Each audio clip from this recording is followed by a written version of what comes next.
الرحیم الحمد للہ رب العالمین والصلاة والسلام على سید الانبیاء والمرسلین وعلى آلہ واصحابہ الصادقین اما بعد فاعوذ باللہ من الشیطان الرجیم بسم اللہ الرحمن الرحیم یا بنی اسرائیل اذکروا نعمتی التي انعمت علیکم وانی فضلتکم علی العالمین صدق اللہ العظیم۔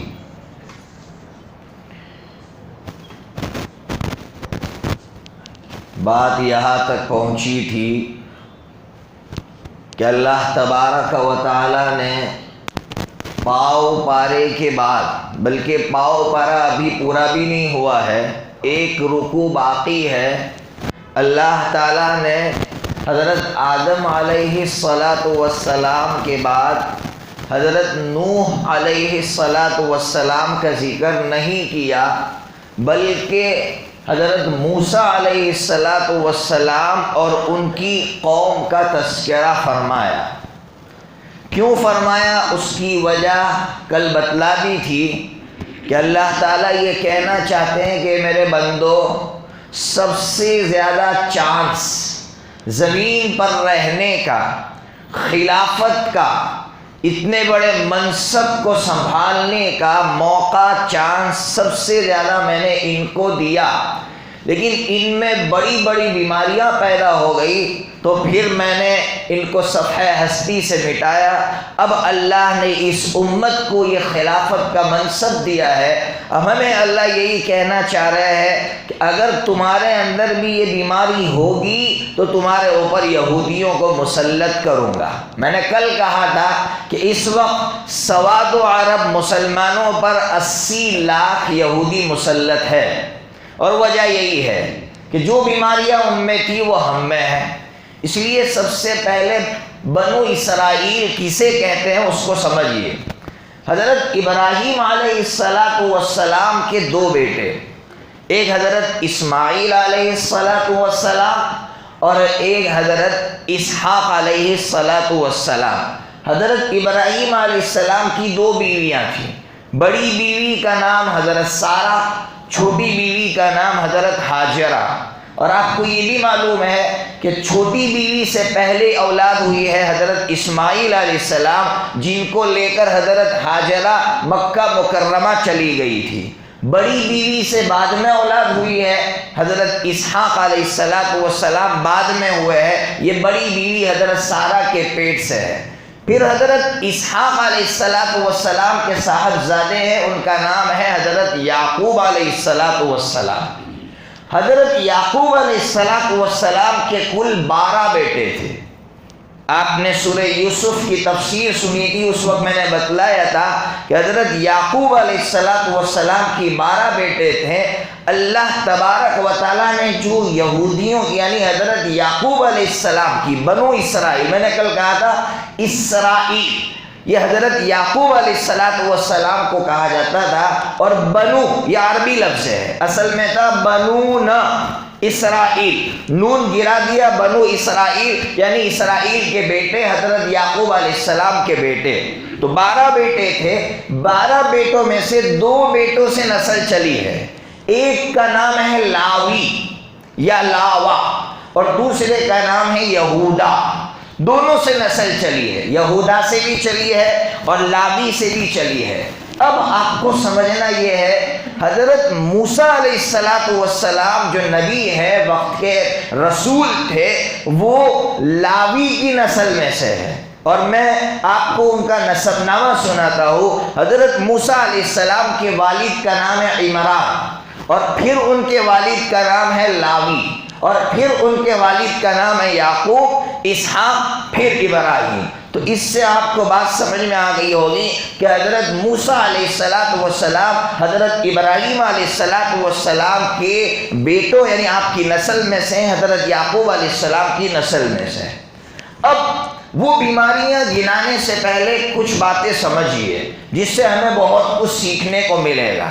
ہم سب جانتے ہیں، واقعے کی طرف جانا نہیں چاہتا، واقعہ سنا ہے کہ حضرت موسیٰ علیہ السلام کی پیدائش کیسے ناسازگار حالات میں ہوئی ہے، اور اللہ تعالیٰ نے ایسے ناسازگار حالات میں، یعنی ماحول پورا خلاف تھا، بچوں کا قتل عام ہو رہا ہے، ایسے وقت میں اللہ تعالیٰ نے حضرت موسیٰ علیہ السلام کی پرورش کہاں کروائی؟ ہم جانتے ہیں فرعون کے گھر میں۔ وہ فرعون جو یہ سمجھ رہا تھا کہ میرا سورج کبھی غروب نہیں ہوگا، میری حکومت کبھی ختم نہیں ہوگی، اللہ تبارک و تعالیٰ نے اس فرعون کی حکومت کا خاتمہ اسی بچے سے کروایا جس بچے کی پرورش اسی فرعون کے گھر میں ہوئی۔ سبق ہمارے لیے سب سے بڑا یہ ہے، ظلم کرنے والوں کے لیے، ظالموں کے لیے سبق یہ ہے کہ ظالم کبھی بھی یہ نہ سمجھے کہ میری حکومت، میرا تخت باقی رہے گا۔ یزید کا نام سنا آپ نے؟ یزید نے کرسی کے لیے آل بیت کی ایک بڑی تعداد کو شہید کیا ہے، لیکن تاریخ گواہ ہے کہ یزید حضرت سیدنا حسین رضی اللہ تعالیٰ عنہ کو شہید کروانے کے بعد یا شہادت پہ خاموش رہنے کے بعد 3 سال صرف زندہ رہا ہے، صرف 3 سال زندہ رہا ہے۔ جس کرسی کے لیے اتنا بڑا ظلم ہوا کہ آج تک اس کی داستان دہرائی جا رہی ہے، وہ یزید حضرت سیدنا حسین رضی اللہ عنہ کی شہادت کے بعد صرف 3 سال زندہ رہا ہے۔ اس لیے کرسیوں کے لیے، انسانیت کو مارنے والوں کے لیے پیغام ہے کہ تمہاری کرسی کبھی بھی ہمیشہ نہیں رہے گی، جس طرح اللہ نے فرعون کا تخت الٹوا دیا۔ یہ پیغام ہے۔ دوسرا پیغام ہمارے لیے یہ ہے کہ حضرت موسیٰ علیہ السلام فرعون کی یہاں رہے، یعنی ظالم کے گھر پہ رہے۔ ایک ماحول ظلم کا ہے، ایک بچہ ظلم کے ماحول میں بڑا ہوگا تو کیا کرے گا؟ وہ بھی بڑا ہو کے ظالم بنے گا۔ لیکن اللہ اکبر، حضرت موسیٰ علیہ السلام ظالم کے ماحول میں رہے، ظالم کے گھر پہ پلے، لیکن آپ کو واقعہ معلوم ہے 2 بندوں میں جھگڑا ہو رہا تھا، ایک موسیٰ علیہ السلام کی قوم کا تھا اور ایک فرعون کی قوم کا تھا۔ موسیٰ علیہ السلام نے جیسے ہی دیکھا کہ ظلم ہو رہا ہے، مظلوم کی مدد کے لیے آگے بڑھے اور ہمیں یہ میسج دیا کہ آج ہماری زبان پہ ایک بہت خراب جملہ آتا ہے، کیا کرے ماحول سازگار نہیں ہے، کیا کرے مولانا ماحول نہیں ہے تو کیا کرے، بچے بگڑتے جا رہے ہیں، کوئی نوجوان نشے کا عادی ہے تو بولتا ہے کیا کرو عادت ہو گئی ہے۔ آپ اگر اسٹرانگ ہیں، آپ اگر اندر سے مضبوط ہیں تو پھر یاد رکھیے آپ طاقتور ہیں، ماحول طاقتور نہیں ہے۔ آپ کے اندر اتنی طاقت ہے کہ آپ ماحول کو بدل سکتے ہیں۔ آپ کیسے کمزور ہو گئے؟ ہر نوجوان طاقتور ہے۔ سورت کے اندر ایک صاحب تھے، سگریٹ اتنی پیتے، تو میرے ساتھ ان کے تعلقات تھے، وہ کھاتے تھے، وہ خود کہتے کہ میں پیتا نہیں ہوں، کھاتا ہوا نہیں، اتنی پیتے تھے۔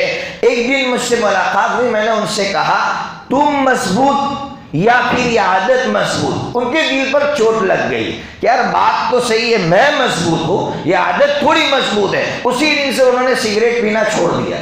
تو نوجوانوں اپنے آپ سے سوال کرو کہ میں مضبوط یا یہ عادت یا ماحول مضبوط؟ آپ کا ضمیر اندر سے بولے گا یار میں اسٹرانگ ہوں، میں مضبوط ہوں، یہ عادت کہاں سے مضبوط ہو گئی، یہ ماحول کہاں سے مضبوط ہو گیا۔ اس لیے حضرت مولانا علی میاں ندوی رحمۃ اللہ علیہ کا ایک مشہور جملہ ہے، لوگ کہتے ہیں گندی مچھلی تالاب کو خراب کر دیتی ہے، حضرت مولانا فرماتے نا نا نا نا، تالاب کے اندر اتنی طاقت ہونی چاہیے کہ گندی مچھلی کو یا تو اچھا کر دے یا اٹھا کر باہر پھینک دے۔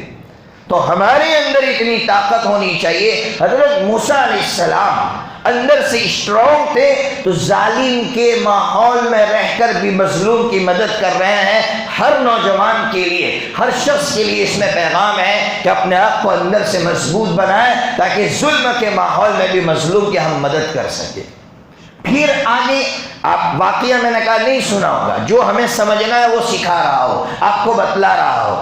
پھر جب موسیٰ علیہ السلام نے اس مظلوم کی مدد کی، اسی مظلوم نے دوسرے دن حضرت موسیٰ علیہ السلام کو پھنسا دیا اور کہا کہ موسیٰ نے قتل کیا تھا کل، جس مظلوم کی مدد کی ہے اسی مظلوم نے، اور وہ موسیٰ علیہ السلام کی قوم کا ہے، اسی مظلوم نے حضرت موسیٰ علیہ السلام کو پھنسا دیا، جس کی وجہ سے موسیٰ علیہ السلام کے خلاف وارنٹ جاری ہوا کہ موسیٰ کو پکڑ کر لاؤ۔ تو فرعون کے دربار میں موسیٰ علیہ السلام کا ایک خیر خواہ، موسیٰ علیہ السلام سے محبت کرنے والا ایک بندہ رہتا تھا، دوڑتا ہوا آیا موسیٰ علیہ السلام کے بعد اور موسیٰ علیہ السلام سے کہا موسیٰ تمہارے قتل کا وارنٹ جاری ہو گیا ہے، میری رائے میرا مشورہ یہ ہے تم یہ وطن چھوڑ دو، مصر چھوڑ دو۔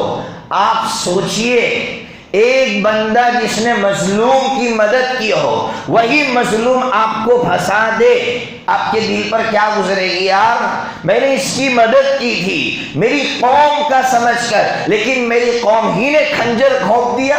لیکن حضرت موسیٰ علیہ السلام کی شان دیکھیے، میں نے کہا بندہ اندر سے کتنا اسٹرانگ ہوتا ہے، وقت کے نبی تھے کتنے اسٹرانگ تھے، جب مصر چھوڑ کر مدین پہنچے۔ ایک بات اور سمجھیے کہ جب موسیٰ علیہ السلام مصر میں تھے، یہ وارنٹ جاری ہوا، وہ بندہ آ کے کہہ رہا ہے موسیٰ تمہارے خلاف وارنٹ جاری ہوا ہے، تو موسیٰ علیہ السلام نے فوراً اس کا مشورہ قبول کیا، فوراً قبول کر لیا۔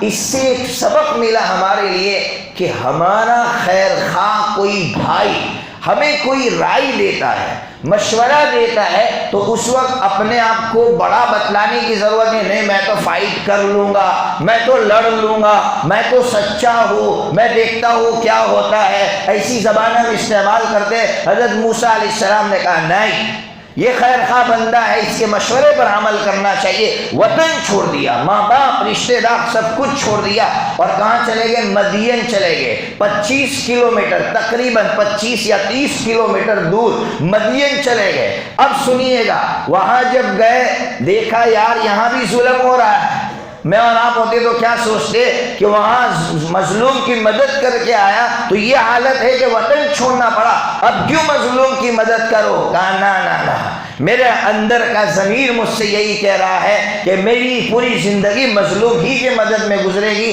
چاہے کیسی حالات آئے۔ مایوس نہیں ہوئے، حالانکہ قوم کے بندے نے آپ کے خلاف یہ آپ پر ظلم کیا اور آپ کے خلاف ہوا، لیکن موسیٰ علیہ السلام مایوس نہیں ہوئے۔ میرے نوجوان بھائیوں اور جو متولیان ہیں دین کا کام کرتے ہیں، ان سب کے لیے بہت بڑا سبق ہے اس میں کہ آج ہم لوگ دین کا کوئی کام کرتے ہیں، کسی نے گالی دی تو ہم لوگ مایوس ہو کر بیٹھ جاتے ہیں کہ یار اچھا کام کر رہے ہیں، پھر بھی لوگ گالیاں دے رہے ہیں، لوگ لاکھ گالیاں دے۔ حضرت موسیٰ علیہ السلام کو کون سا ایوارڈ ملا تھا؟ موسیٰ علیہ السلام کو تو وطن چھوڑنا پڑا، اس کے باوجود ان 2 بچیوں کی بکریوں کو پانی پلایا۔ اور کیسے پلایا ہے؟ مفسر ابن کثیر نے عجیب شان نقل کی ہے کہ حضرت موسیٰ علیہ السلام بہت مضبوط تھے تو بھیڑ لگی ہوئی تھی، پانی پلانے والوں کی بھیڑ لگی ہوئی تھی اور کوئی راستہ نہیں تھا اندر جانے کا۔ موسیٰ علیہ السلام سب کو چیرتے ہوئے سیدھا کنویں پر پہنچ گئے۔ تو یہ جو بڑے بڑے طاقتور تھے نا، دیکھتے رہ گئے یہ کون آیا بھائی اچانک اتنا طاقتور کہ بڑے بڑے پہلوانوں کو ادھر ادھر پھینک دیا، سیدھا کنویں پر پہنچے۔ بڑا ڈول جو ایک طرف رکھا ہوا تھا، چھوٹے ڈول سے پانی پلا رہے تھے، بڑا ڈول لیا اندر ڈالا اور پانی پلایا۔ حضرت موسیٰ علیہ السلام کی طاقت کو دیکھ کر سب مرعوب ہو گئے، پیغام دیا، نوجوانوں پیغام دیا ہے۔ آپ سمجھئے اس واقعے میں کیا پیغام ہے؟ پیغام یہ ہے طاقتوروں کا ماحول ہے، پہلوانوں کا ماحول ہے، لیکن اپنے آپ کو بزدل ثابت نہیں کیا، مظلوم کی مدد کرنے کے لیے یہ ثابت کیا کہ میں الحمدللہ اللہ نے میرے اندر یہ بہادری رکھی ہے۔ تو آج کی دنیا، آج کے گیدڑوں کا یہی حال ہے کہ وہ ٹولوں کی شکل میں آتے ہیں، لیکن ایک بہادر اپنی بہادری دکھاتا ہے تو سب مرعوب ہو جاتے ہیں، لیکن کوئی بہادری نہ ہو تو پھر کہاں سے وہ مرعوب ہوں گے؟ اس لیے موسیٰ علیہ السلام کا یہ واقعہ سبق دلاتا ہے کہ گیدڑوں کی ٹولی میں ایک بہادر کا ہونا ضروری ہے، تب جا کر وہ لوگ، وہ گیدڑ سب تم سے مرعوب ہوں گے۔ حضرت موسیٰ علیہ السلام سے مرعوب ہو گئے۔ حضرت موسیٰ علیہ السلام وہاں سے آئے، دو بیٹیوں نے، 2 بچیوں نے پانی پلایا، روانہ ہو گئی۔ حضرت موسیٰ علیہ السلام درخت کے نیچے سائے میں لیٹے ہوئے ہیں، اب لیٹ کر اللہ سے دعا مانگ رہے ہیں کیا دعا مانگی؟ رب انی لما انزلت الی من خیر فقیر. کیا دعا مانگی؟ رب انی لما انزلت الی من خیر فقیر. 20ویں پارے میں سورہ قصص غالباً 24ویں نمبر کی آیت ہے، 24 نمبر کی آیت ہے. یہ دعا مانگی، اے اللہ خیر اتار دے، میں خیر کا محتاج ہوں. اللہ تبارک و تعالیٰ نے خیر کیسی اتاری؟ 2 بچیاں گھر جلدی پہنچی، ابا نے واقعہ کو پوچھا، پورا واقعہ بتایا. ہاں جاؤ وہ نوجوان کو لے کر آؤ. اب درمیان میں کچھ باتیں سمجھو. ابھی میں کہہ رہا تھا کہ خیر کا کام کرتے رہو، مایوس ہونے کی ضرورت نہیں ہے. آپ کی نیکی انشاءاللہ کسی نہ کسی دن کام آئے گی، کبھی ضائع نہیں جائے گی. یا تو اس کا پھل آپ کھائیں گے یا آپ کی نسل کھائے گی. یہ یقینی بات ہے، یہ یقینی بات ہے. اس لیے کبھی خیر کے کام سے پیچھے مت ہٹو. دیکھیے حضرت موسیٰ علیہ السلام نے خیر کی تو اس کا پھل موسیٰ علیہ السلام کو مل گیا. کیسے ملا؟ کہ کوئی ٹھکانہ نہیں تھا، اللہ تعالیٰ نے ٹھکانہ دے دیا. شیخ کے گھر پہ پہنچے اور شیخ کی یہاں آپ کو ٹھکانہ مل گیا. میں 2 واقعے سناؤ خیر پر عجیب واقعے. آپ نے سنا ابو سفیان کا نام رضی اللہ تعالیٰ، اسلام نہیں لائے تھے پہلے، اسلام کے کٹر دشمن تھے، کٹر دشمن. سوال ہوتا ہے اللہ تعالیٰ نے اتنے کٹر دشمن، جو فتح مکہ تک جتنی جنگیں ہوئی ہے سب کی کمان انہوں نے سنبھالی ہے، اور مسلمانوں کے خلاف کیسا زہر ان کے اندر بھرا ہوا تھا. وہ ابو سفیان ایمان میں کیسے داخل ہوئے؟ ڈابھیل سے کتاب چھپی ہے، بنات النبی کتاب چھپی ہے. اس کتاب کے اندر یہ واقعہ لکھا ہے تاریخ کے حوالے سے کہ ابو سفیان ایک مرتبہ گلی سے گزر رہے تھے. حضرت فاطمہ رضی اللہ تعالیٰ عنہا چھوٹی بچی تھی، روتی ہوئی گزر رہی تھی. ابو سفیان نے کہا بیٹیا کیا ہوا؟ تو حضرت فاطمہ بچی تھی، حضرت فاطمہ رضی اللہ تعالیٰ عنہ نے کہا چچا جان، عرب لوگ بڑوں کو چچا جان کہتے تھے، چچا جان ابو جہل نے مجھ کو مارا. وہ ابو جہل اتنا کمینہ اور گھٹیا انسان تھا کہ حضرت نبی پاک صلی اللہ علیہ وسلم کی دشمنی بچی پر نکال رہا ہے. ابو سفیان کو غیرت آئی، کہا کہ بیٹی ایک بچی پر غصہ نکالا. گئے اور کہا کہ ابو جہل کو تماچا مارو. ایک چھوٹی بچی کیا تماچا مارے گی، لیکن تماچا مارا اور ہنستی کھیلتی گھر پہ پہنچی. نبی پاک صلی اللہ علیہ وسلم نے جب دیکھا کہ فاطمہ آج بڑی خوش ہو کر آئی ہے، پوچھا کیا ہوا؟ جب پورا واقعہ سنایا تو نبی پاک صلی اللہ علیہ وسلم نے ہاتھ اٹھا کر فرمایا اللہم اہدی ابا سفیان، اللہم اہدی ابا سفیان، اے اللہ ابو سفیان کو اس نیکی پر ہدایت عطا فرما. اللہ تعالیٰ نے اسلام کے کٹر دشمن کو ہدایت عطا فرمائی. اس لیے نیکی کبھی ضائع نہیں ہوگی، نیکی کبھی ضائع نہیں ہوگی، نیکی کرتے رہو.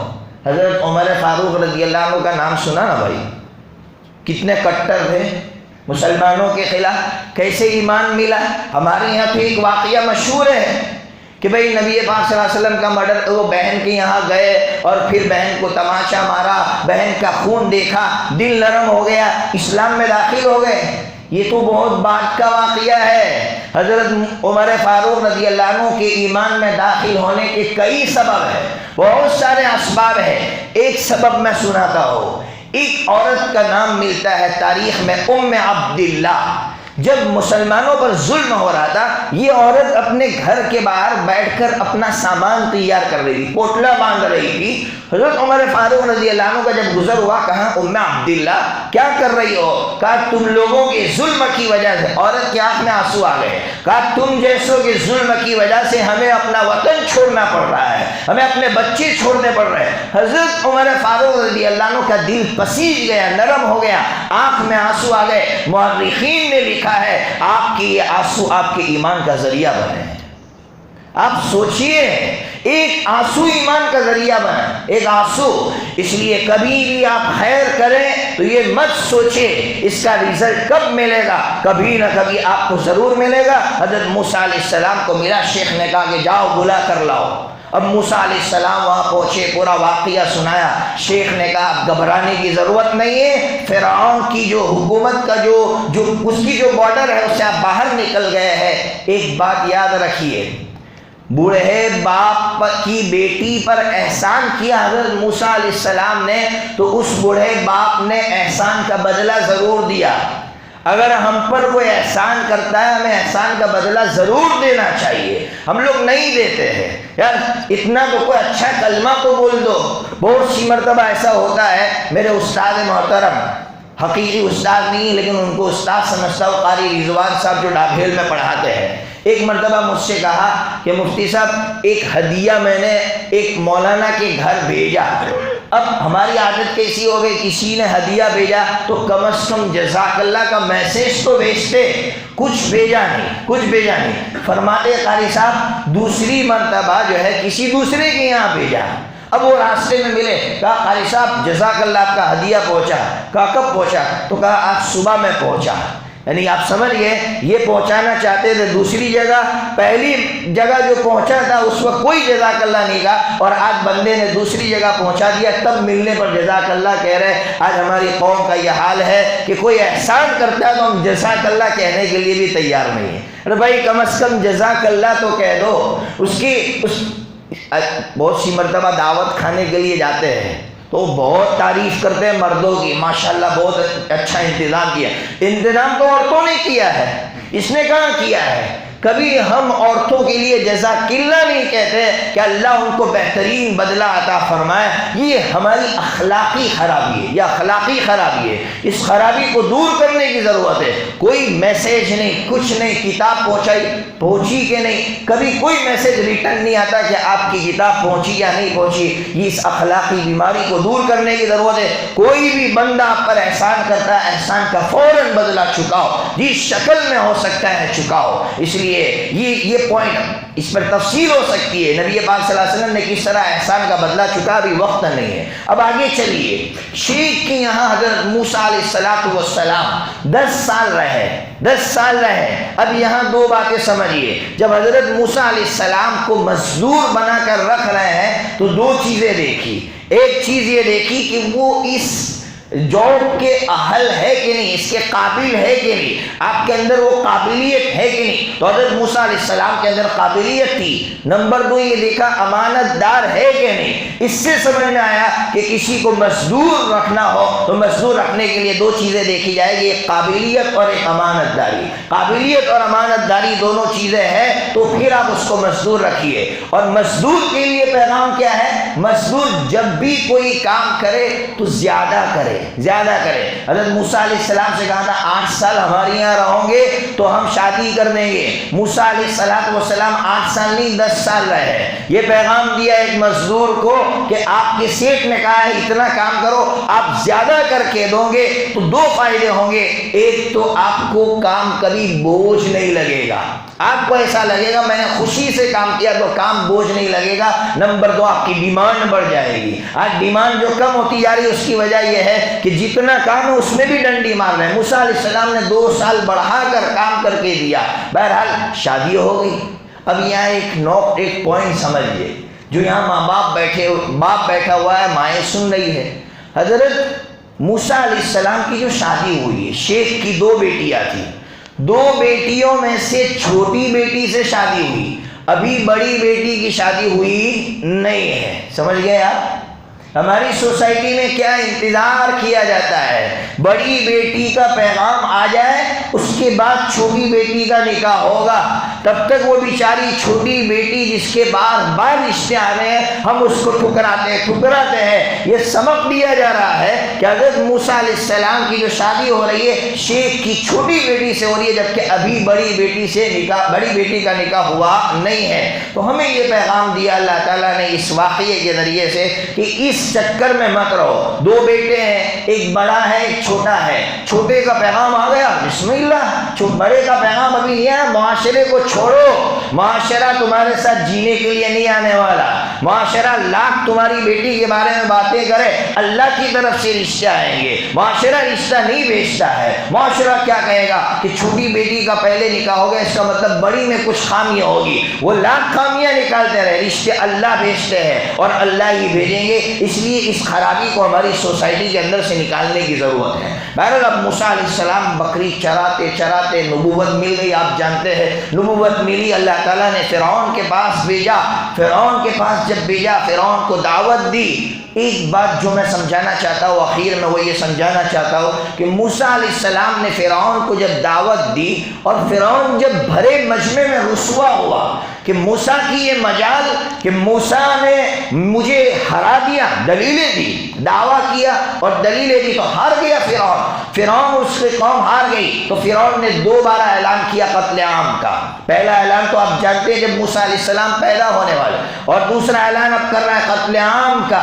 لیکن اس کے باوجود حضرت موسیٰ علیہ السلام نے اللہ سے دعا کی، تب بھی فرعون نہیں سنبھلا۔ فرعون کی قوم پر اللہ تعالیٰ نے 9 قسم کے عذاب بھیجے ہیں، 9 قسم کے۔ آپ سمجھئے، سب سے پہلے قحط بھیجا، قحط ایسا بھیجا کہ بھوک مری کی وجہ سے مرنے لگے۔ موسیٰ علیہ السلام کے پاس آ کر کہہ رہے موسیٰ دعا کیجئے۔ حضرت موسیٰ علیہ السلام دعا کر رہے ہیں، اللہ تبارک و تعالیٰ دعا قبول کر رہے، قحط دور ہو گیا۔ جیسے ہی قحط دور ہو گیا دوبارہ ظلم کرنے لگے۔ اللہ نے جوئیں بھیجی، جوئیں، اور جوئیں کیسی بھیجی؟ بدن میں بھی جوئیں تھی، یہ جو بھویں ہیں، بھویں ابن کثیر نے لکھا بہت تک کھا جاتی تھی اور ان کے دماغ کے اندر تک جوئیں پہنچ جاتی تھی، اور صرف جوئیں جسم پر نہیں لگی تھی، جوئیں غلہ اور اناج پہ لگ گئی تھی، جس کی وجہ سے غلہ اناج کو کھوکھلا کر کے رکھ دیا، ختم کر کے رکھ دیا۔ پھر آئے موسیٰ علیہ السلام کے بعد دعا کیجیے، موسیٰ علیہ السلام نے دعا کی، پھر واپس ظلم شروع کیا تو اللہ نے پانی کا عذاب بھیجا۔ جہاں بیٹھتے وہاں پانی ہی پانی، یہاں تک پانی ہی پانی۔ اور عجیب اللہ کی قدرت دیکھیے، بنو اسرائیل کا مکان پڑوس میں ہے، ان کا مکان یہاں پانی یہاں تک ہے، وہاں پانی نہیں ہے۔ اب یہ قبطی یعنی فرعون کی قوم کا بندہ وہاں جاتا کہ چلو وہاں پانی نہیں ہے، جیسے ہی وہ وہاں جاتا پانی یہاں تک آ جاتا۔ یا اللہ رب العزت کی قدرت دیکھیے، اس پر بھی نہیں سدھرے تو اللہ نے مینڈک کا عذاب بھیجا۔ کھانے بیٹھ رہے مینڈک، جہاں جا رہا ہے وہاں مینڈک ہی مینڈک، اس پر بھی نہیں سدھرے تو اللہ نے خون کا عذاب بھیجا۔ ابن کثیر نے لکھا ہے واقعہ، خون کا بھی ایسا ہی واقعہ لکھا ہے کہ پانی پی رہا تھا بنو اسرائیل، پانی صاف ستھرا، ایک قبطی آیا چھین لیا کہ پانی صاف ستھرا ہے، اس کے بعد جیسے ہی چھینا وہ خون بن گیا۔ اللہ رب العزت ہمیں پیغام دے رہے ہیں کہ میری پکڑ بڑی سخت ہے، لیکن اسی پکڑ میں اللہ کی محبت دیکھیے۔ 9 مرتبہ اللہ نے الارم بجایا، 9 مرتبہ۔ فرعون ہے، ظالم ہے، اس کے باوجود اللہ نے اس کی فوراً پکڑ نہیں کی۔ 9 مرتبہ اللہ نے چانس دیا ہے۔ ہمیں اللہ یہ پیغام دے رہے ہیں، میرے بندو اگر تم سے گناہ ہو جاتا ہے تو میں نے تو فرعون کو 9 مرتبہ چانس دیا تھا، اگر پہلی مرتبہ گناہ کر کے بعد تو نے توبہ توڑ دی ہے، واپس توبہ کر، واپس توڑ دی ہے، واپس توبہ کر۔ میں نے اتنے چانس دیے فرعون کو، تب جا کے اللہ نے فرعون کو غرق کیا ہے۔ اللہ تبارک و تعالیٰ اللہ کی محبت سمجھانے کی توفیق عطا فرمائے۔ اخیر میں مسئلہ جو روزے کے تعلق سے وہ سمجھا دوں۔ فدیے کا مسئلہ صبح میں ایک بندے نے پوچھا، بہت ضروری ہے۔ فدیے کا مسئلہ ہمارے یہاں لوگ سمجھتے نہیں ہیں اچھی طرح۔ دیکھیے فدیہ کون نکالے گا؟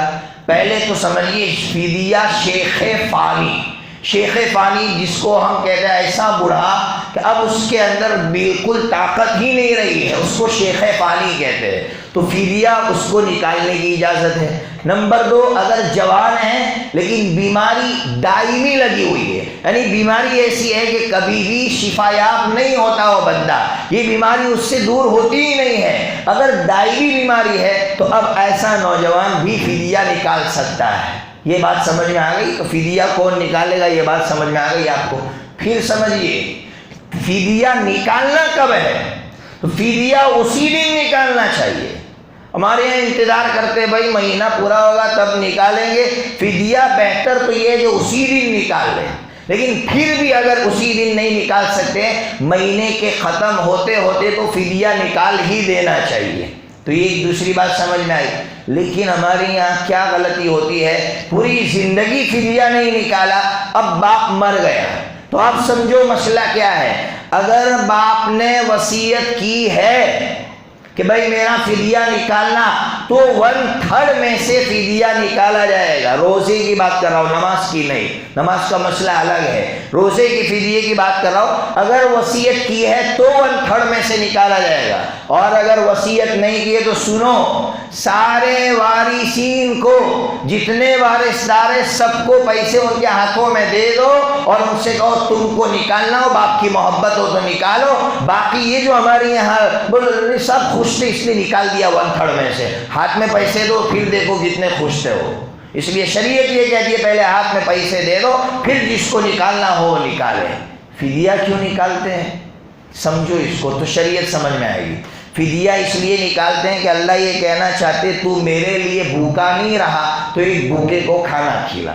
تو ایک فدیہ کیا ہوا بولو بھائی, ایک روزے کا فدیہ بولو نا بھائی, بھوکے کو کھانا کھلانا کیا ہوا, ایک بھوکے کو. ہمارے یہاں 60 روپیہ پکڑ کے رکھا ہے, ایک روزے کا فدیہ کتنا, تو کیا بولتے ہیں 60 روپیہ.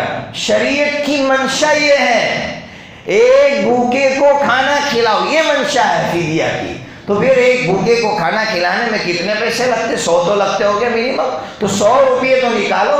یہ منشا ہے شریعت کی, اس لیے ہو سکتا ہے تو شام تک فدیہ نکال لو, نہیں ہو سکتا ہے تو مہینے کے اینڈ تک غریبوں کو کھلاؤ. یہ اصل منشا, اللہ یہی کہنا چاہتے ہیں کہ تم بھوکا نہیں رہ سکتے تو ایک بھوکے کو کھانا کھلا دو.